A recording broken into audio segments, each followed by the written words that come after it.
Masih memberi duit raya ke? Masih, tapi dengan syarat orang yang lagi rendah pada batin. Rendah ketinggian.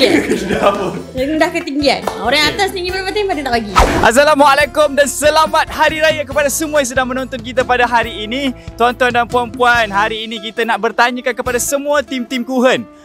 Tak ada apa sangat pun, beberapa soalan sikit je dan semuanya berkaitan tentang Hari Raya. Jadi, kalau anda nak tengok lebih lanjut, jom let's go! Tahun ni balik kampung mana? Tahun ni balik kampung Johor. Sebelah Fatin pula. Okey. Tahun sebelum ni dekat Tangkak, sebelah suami. Tahun ni sebelah kita. Tahun ni saya pun tak pasti lagi balik kampung atau tak. Sebab tak pasti lagi sama ada nak balik ke atau beraya dekat KL.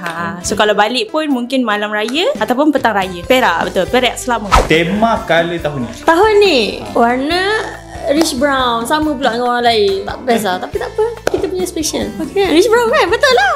Warna coklat gelap-gelap. Tema colour tahun ni sepatutnya rahsia, tapi tak apalah, kita bagi tahu lah kan. Colour sage green. Hijau. Betul. Tapi sage green. Tahun ni masih memberi duit raya ke? Masih memberi duit raya ke? Masih, tapi dengan syarat orang yang lagi rendah pada batin. Rendah ketinggian. Rendah ketinggian. Orang yang atas tinggi pada batin pada tak bagi.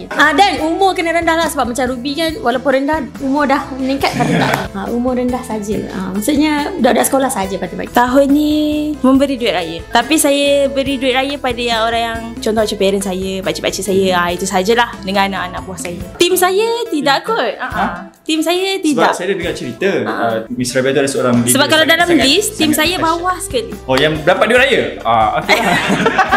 Tapi masih bagi duit raya lah. Masih bagi duit raya. Okay. Makanan favourite Miss Rabia tu masa raya? Masa raya, rendang ayam. Saya suka rendang ayam. Walaupun ramai orang suka rendang daging dalam family saya, tapi saya suka rendang ayam. Lagi-lagi bahagian tulang tu, sedapnya. Bahagian tulang? Bahagian kepak. Drumstick. Kepak. Cakaplah kepak. Kat rumah tahun ni masak rendang ayam. Masak rendang ayam, rendang daging, lemang, dodol. Semua masak sendiri. Makanan favourite, Fatin suka set lontong lemak. Oh my god. Tahun lepas Fatin tak dapat makan tau. So tahun ni kita dapat. Tak tahulah, tapi dia punya combination tu best. Ada kuah lodeh, ayam masak kicap, kuah kacang.